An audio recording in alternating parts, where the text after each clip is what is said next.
莫愁，怎么了你？又在跟谁生气了？有我什么事啊？轮得着我生气吗？我是在……毕竟，莫愁，妈，怎么了？唉，千不该万不该，10年前你不该被人贩子拐走啊！妈，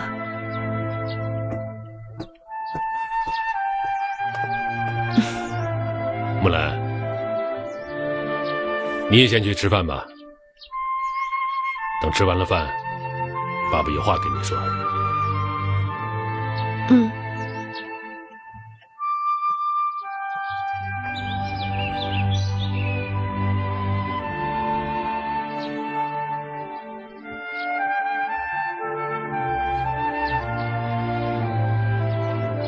爸。哎，你来的正好。前2天啊，我又收集了几片甲骨，你替爸看看。是一条卜辞：天大旱，10月无雨。不错，是这几个字。看来古往今来，天随人愿只是一种希望，更多的时候，天不随人愿。爸，收藏甲骨这么多年来，从来没看到您这么感叹过。到底是什么事情让您和妈妈这么为难呢？说来说去，还是爸爸耽误了你啊。其实我当初有那么多人来提亲，我怎么就没往心里头去呢？我是觉得呀，我的木兰要嫁嘛，就应该与众不同，应该不同凡响，至少也要配得上你。今天又有人来提亲了，是吗？我先问你，平亚的病到底怎么样了？时好时坏，总是不大见起色。到底有没有性命之虞啊？那倒还不至于，不过他的病吧，一半是在心里。如果曼妮姐姐回来了，说不定就好了一半了。就是可惜，曼妮姐姐到现在还没有找到，真是让人望洋兴叹。木兰，陪我去院子里走走。好，在这儿憋得慌。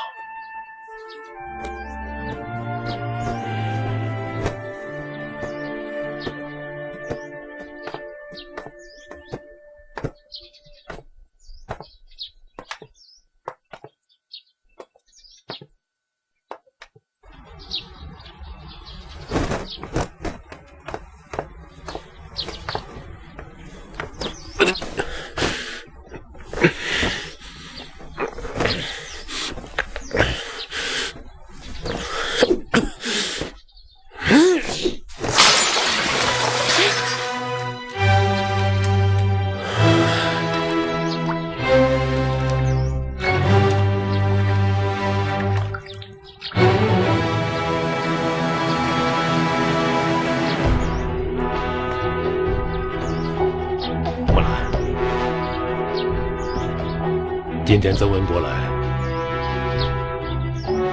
是来给你跟平亚提亲的。曾家要冲喜救平亚，可又找不到曼妮。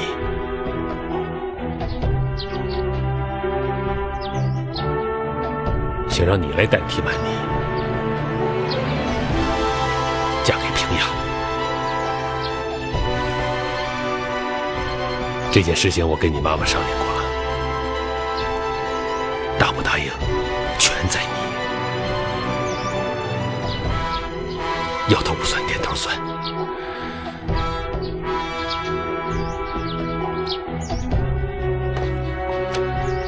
明天我就算活着得罪曾家，让人家骂我姚思安忘恩负义，我也不能委屈你。我不能难为你。明天我就去回绝曾家。爸，等一下，你让我想想行吗？曾家毕竟救过我的命，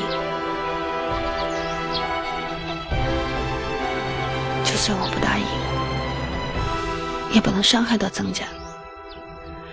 滴血之恩当涌泉相报，更何况是救命之恩。好。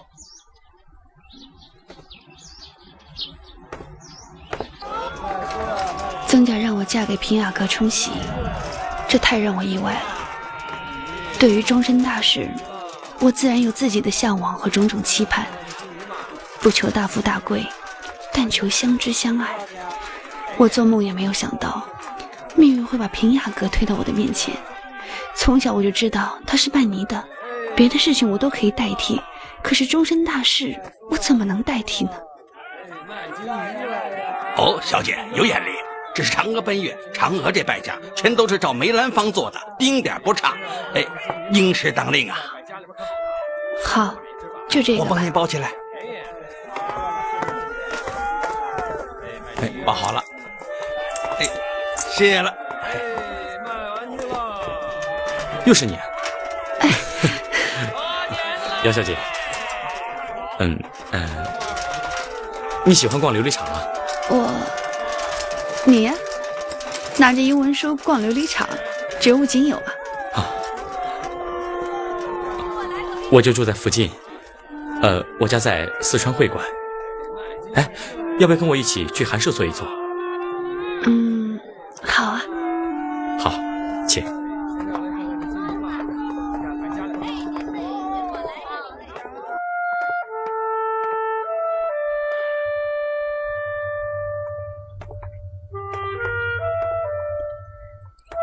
这是伯父吗？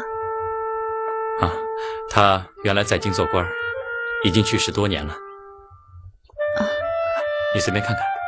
啊，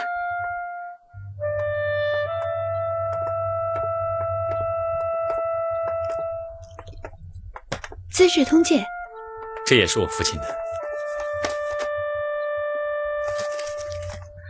梁启超的。你要看，就送你了。那你呢？你不看了？你随便翻开一页，念个开头，我就会接着背下去。那你是把它吃进肚子里了？不，它已经化为我的血肉。梁启超先生让我们睁开眼睛看这个世界，他告诉世人，世界不只是一个中国，而中国也不只是一个北京。世雅何须大，花香不在多。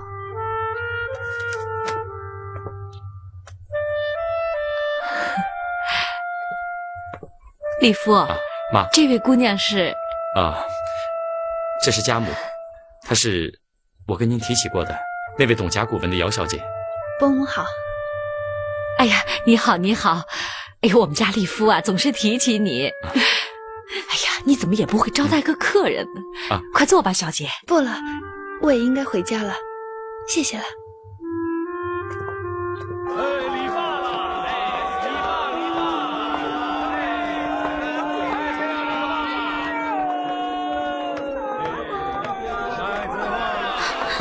曾孙雅，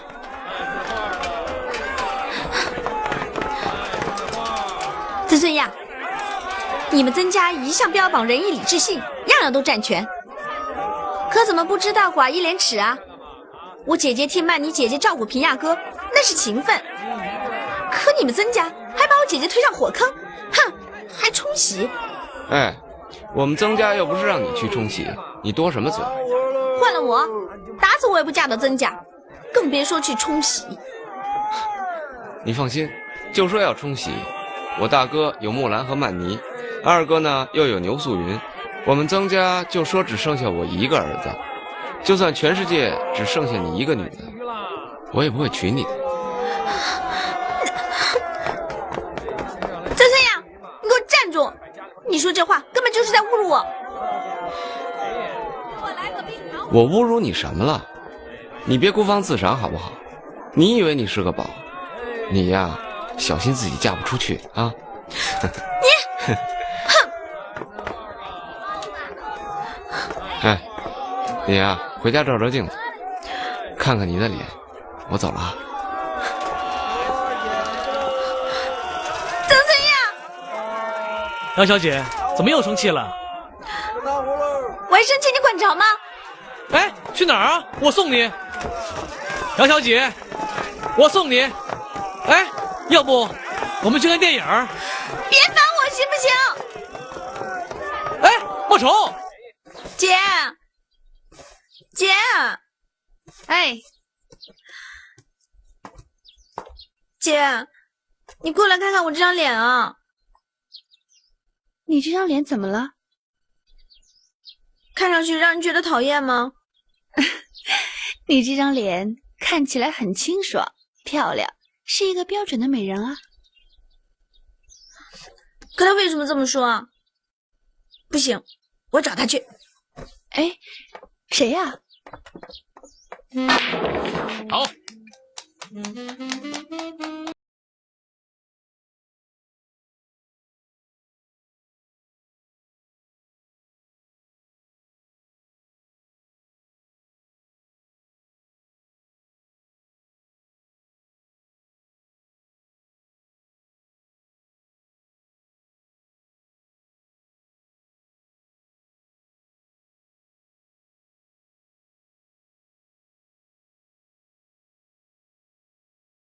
孙呀，山中无老虎，猴子称霸王。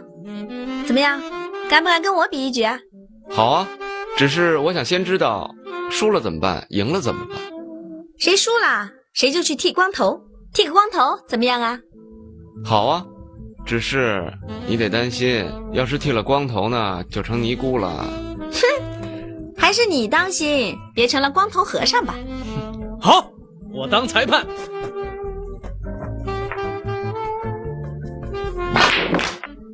莫愁，全打进去，让孙亚去当和尚去。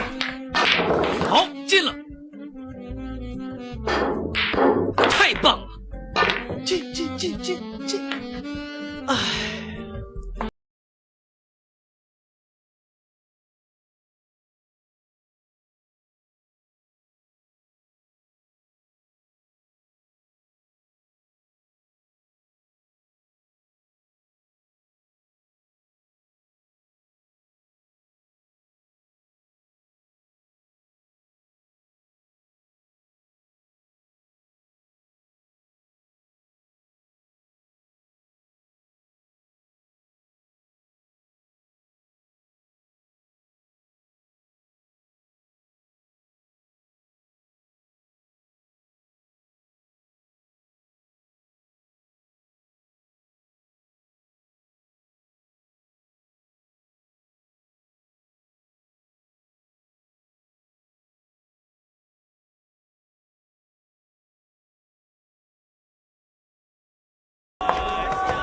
曾孙亚，你给我站住！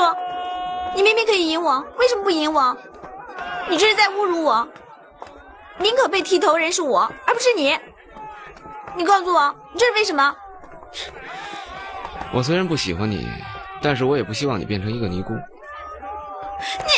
曾孙亚，泥人卖莫愁，莫愁，师傅，看看泥人吧，二位师傅。还好，头发还在。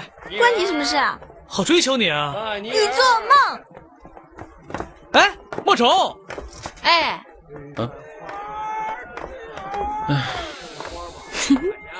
哟，牛小姐您来了，铺子刚进了一批新料子，进来看一看。好啊，好，哎，里边进去看看。哎，行，来。卖香了，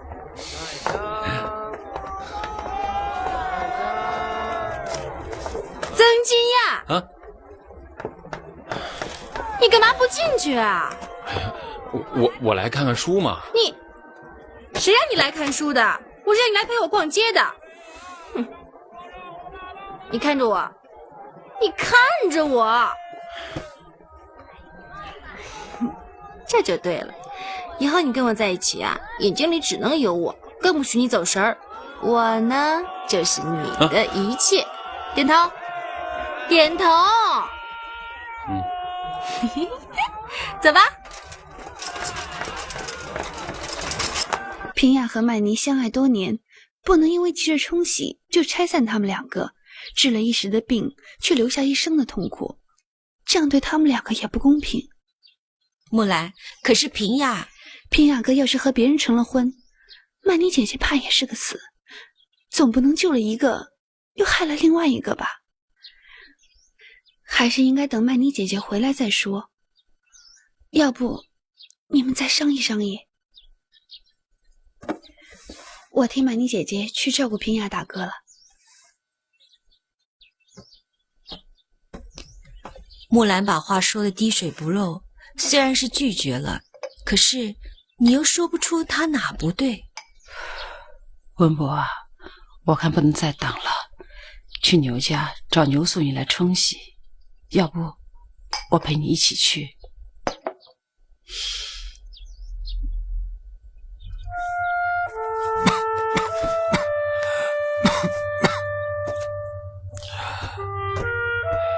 平雅哥，这个是我送给你的，你看到它就好像看到梅大王了。谢谢你。长河奔月，我给你唱一段京戏好不好？好。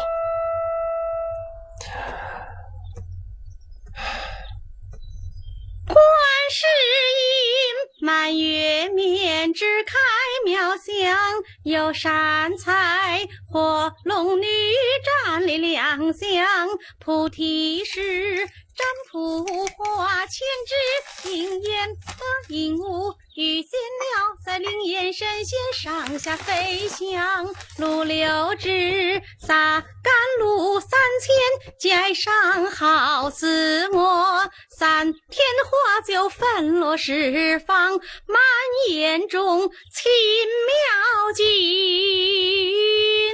灵光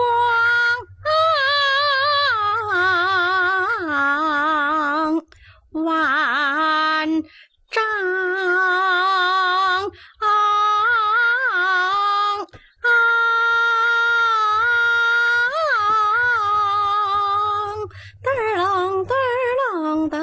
滴答儿当，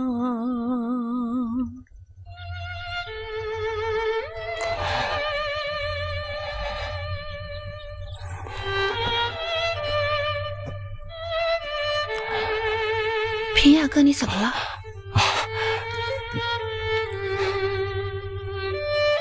你唱得太好了。平雅哥，只要你好好养病，你的嫦娥也会回来的。我的嫦娥？曼妮姐呀，你想，她父亲去世，她到江西送灵柩，都2、3年了，也该回来了。是啊。姚小姐，药煎好了。啊，拿来我喝。哎。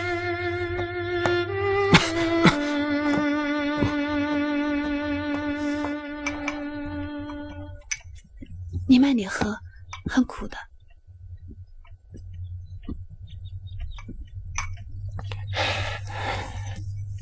今天这药好像不苦了。来，请。谢谢。这是今年雨前摘的茶，1亩地呀，也只采出半斤来。是好茶，好茶。哎呀，北伐军这么一闹，明年喝得上喝不上还不知道。谢谢。牛次长，据你所知，这一次北伐军能够成得了气候？哎呦，你管着电报局，消息该比我灵通啊。各方面的消息都不太好。大人，您和张大帅过往甚密，一定有更准确的消息吧？消息倒是有啊，只是不作为外人道啊。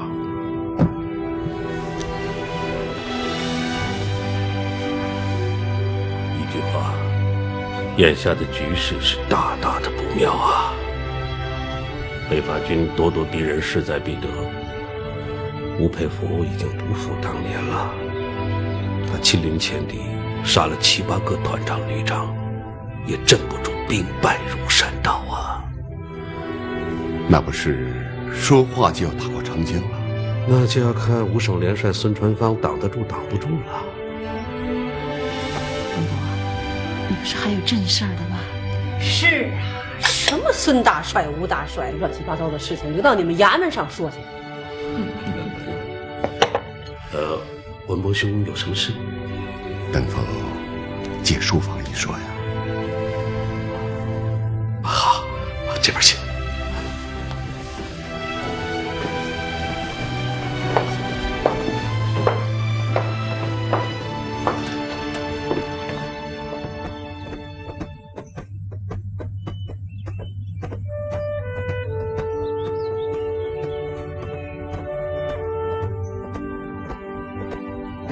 外面的车是谁的呀？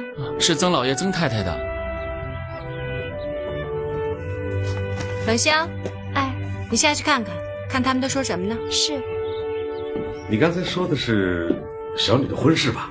啊？怎么？还有什么问题吗？新人的院子都已经粉刷一新了，啊？房子都现成，不过嫁妆也是现成，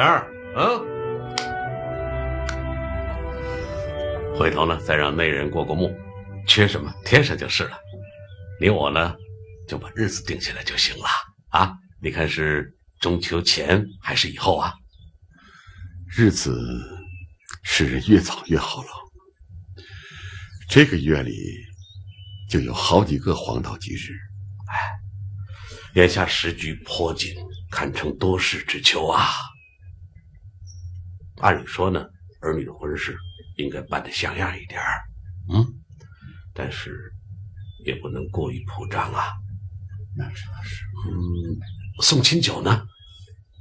我准备30桌的话，恐怕打发不了，怎么也得40桌呀。你这边也40桌吧？啊，亲朋好友、同僚故旧，怎么也得这个数啊！啊，这些都照次长的意思办。不过什么呀？你不是要悔婚吧？啊，不，我只想怕委屈了素云小姐。二犬子生性懦弱，实在是配不上小姐。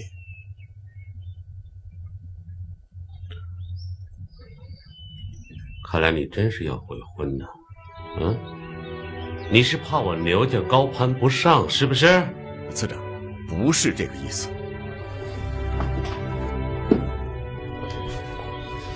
你不要以为北伐军打过来了，我牛某人就会一落千丈。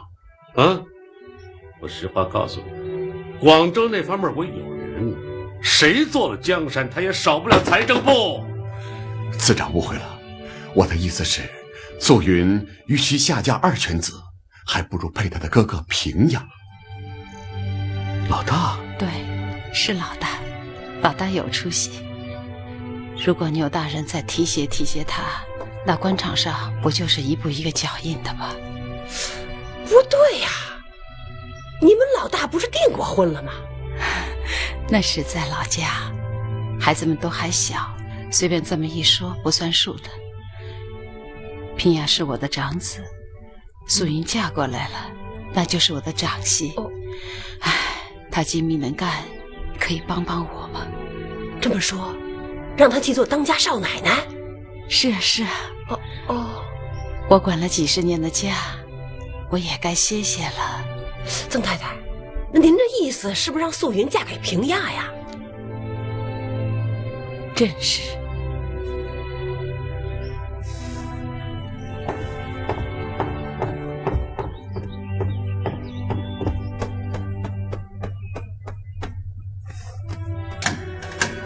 小姐，进来吧。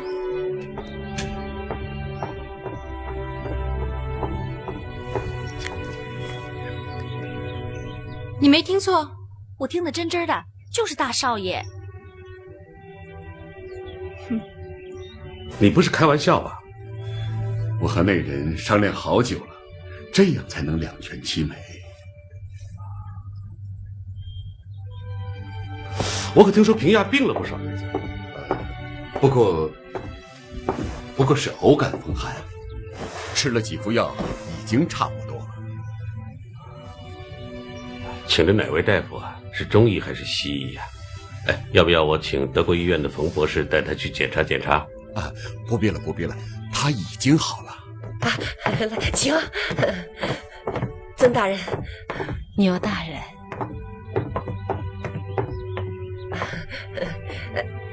老爷，曾太太跟我说，他们有一笔钱要存到咱们钱庄上来，您看这笔利息怎么算呀？你们的钱不是存在山西票号吗？山西票号不如您这儿保险呢。是。曾太太，您打算存多少啊？那就10万吧。不，20万。是活期还是死期啊？当然是死期的好了。死期的利息高，还能按月支付利息。我问文伯兄，死期。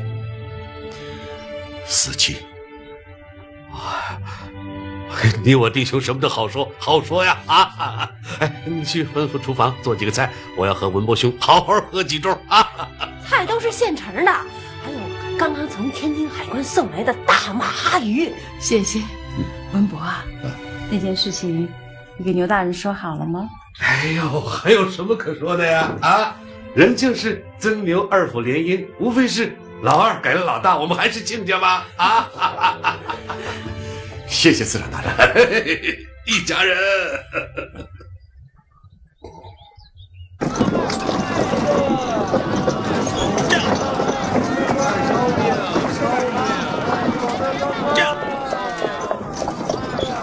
今天牛司长可是花了大本钱了，他那坛子花雕酒至少也得有20年。可你本来说好是10万的，现在是20万的。他的酒是好喝的吗？那么多钱都放在他那儿，换他一个女儿，难道还不值吗？两家成一家，一损皆损，一荣俱荣啊！外报，看大金豹，看吴大帅血战丁字桥。停车，来报。外报。来报，谢谢大爷。来报喽。好嘞。2人接酒。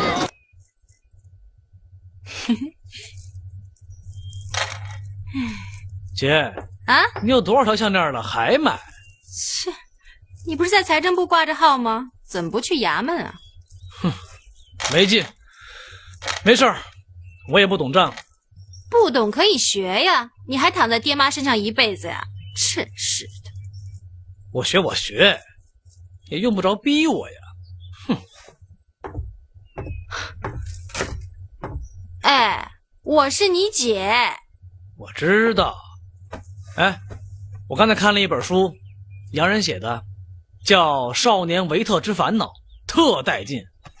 什么维特不维特的，跟你有什么关系啊？嘿，你可不知道，我跟那维特呀一样样的，都是那么多情善感，都是那么渴望浪漫。一句话，我要生在英国啊，活脱一个维特。哼。又哪家姑娘要倒霉了？哼。哎，姐，我正求你拿个主意呢。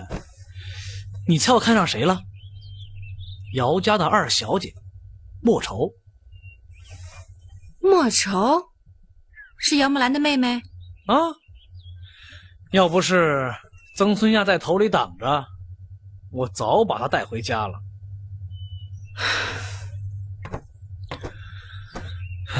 我可告诉你啊，这姚木兰的妹妹你可别惹，她可不是等闲之辈。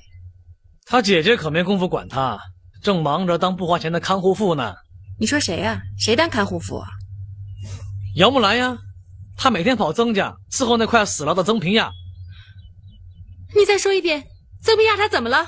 曾平亚得了什么伤寒，早就起不来床了。哎，接。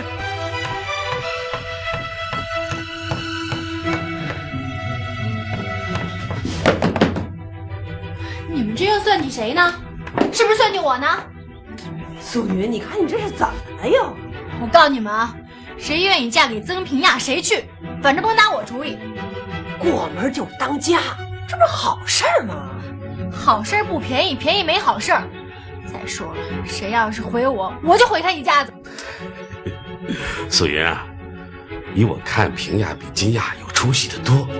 我跟你妈呀，这正商量着，给她安排个什么差事。如果走仕途，当然还是财政部；若实惠，还是银行好。那也得他有这个命啊！问问你们宝贝儿子去吧。什么？曾平亚起不来床了？这是谁说的？谁呀？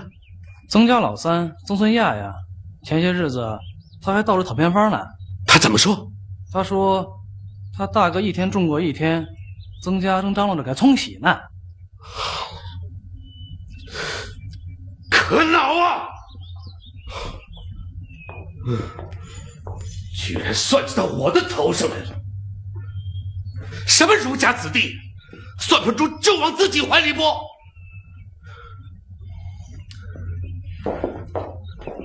可惜啊，我那一坛子藏了20年的女儿红啊，白让他给糟践了。给我备车！备车去曾家呀？我牛某人眼里揉不进沙子。那也不急在这一早一晚呢。拿我当冤大头，没门儿！老爷，你急什么呀？等他们那20万存进来再说。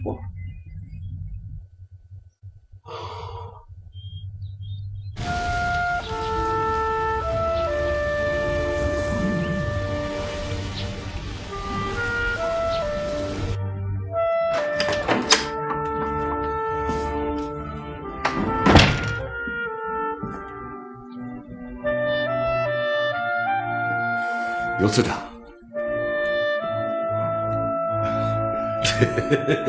想不到吧？莫道君行早，更有早行人呐！请坐。次长大人到碧阳来有什么公干吗？哎，没什么要紧事儿。我呀，来你这儿发几封电报，顺便来看看你。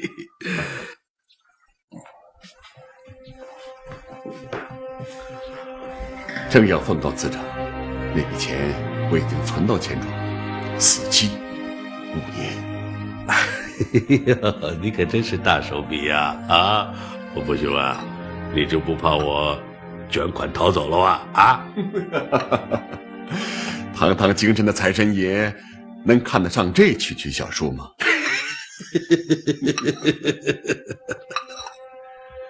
大人，日子我请人看好了。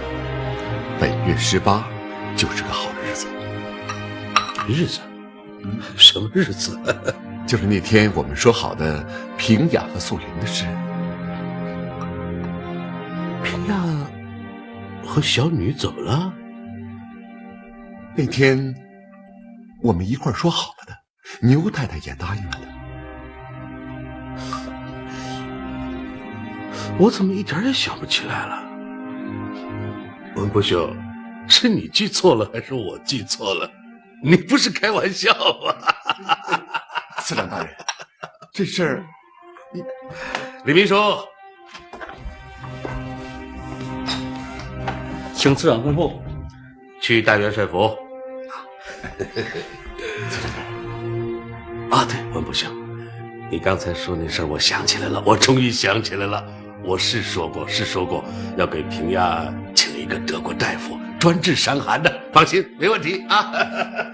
哎呀，张大帅牌局3缺1，我这得去啊，真是没办法啊！回见啊，回见。那平亚的事情怎么办呢？慧云大师说了，晚了可就来不及了。都火烧眉毛了，我上哪儿给你弄一个现成的儿媳妇儿？老爷，天无绝人之路，咱们回头去求姚家。你再怎么求，那木兰自己就不答应。那怎么想的法儿的，逼木兰答应？香不香？是不是还是原来的味道？木兰，你真行，一样的花生粥，可是你煮出来的就跟别人煮的不一样。我不过在里面放了2味药材，这样花生可以烂得快，而且还多了几分香味儿。还有1碗，我给拿来。哎，不用了，我眼馋肚饱。哥，那碗你喝了吧。哎，木兰，孙亚，孙亚，大哥今天好些了吧？好多了。哎呀，这么香啊！我看见了，赶得早不如赶得巧啊！哎，孙亚啊，那是木兰呢，她忙了半天了。让她吃吧，我不饿。木兰，喝你的不白喝你的，你来。什么呀？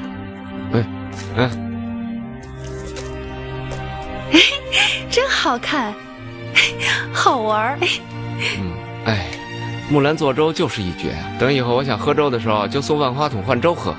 可是我已经有了1个万花筒，我干嘛还要第2个？妙语，妙语呀！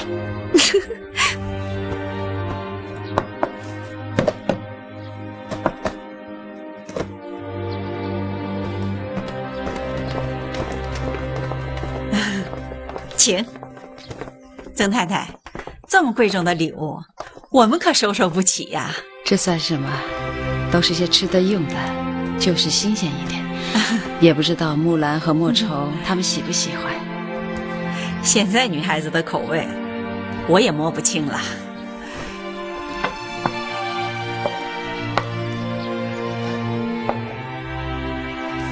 哎，木兰呢？啊，她出去办点事儿。这孩子我从小看他长大，最喜欢他了。可惜我呀，就是没有生女儿的命。嗨，她不是您的干女儿吗？一样的。但那总不如亲的好。姚太太，你有2个好女儿，分我1个吧。可冲喜这事儿啊，木兰已经说了，她不能答应。木兰从这么高就寄养在我的家里，那时候你们家好像还在杭州吧？啊，那年是张勋闹复辟，我们躲兵灾回到了杭州，所以木兰跟他3个哥哥的感情是最好的，尤其大哥哥最护着他。有一次他们去泰山，木兰淘气到了水生崖还往下探探头。真的？幸亏是平雅护着他，寸步不离。他们回来这么跟我一说呀，倒把我吓出了一身冷汗。啊，那是。所以他们的兄妹感情再进一步的话，就是水到渠成了。木兰这个孩子心最善了，她不会见死不救的。求1次不答应，那我们求2次；2次不答应，我们求3次。如果没有当初那一段就好了。没有哪一段？那我可以正正经经的下帖子托媒人，用不着怕别人说我们是施恩图报了。曾太太的每一句话都是在敲打我们。哼，他那是有备而来啊。放开平丫的病先不说，就这个婆婆，哪个媳妇都伺候不了她。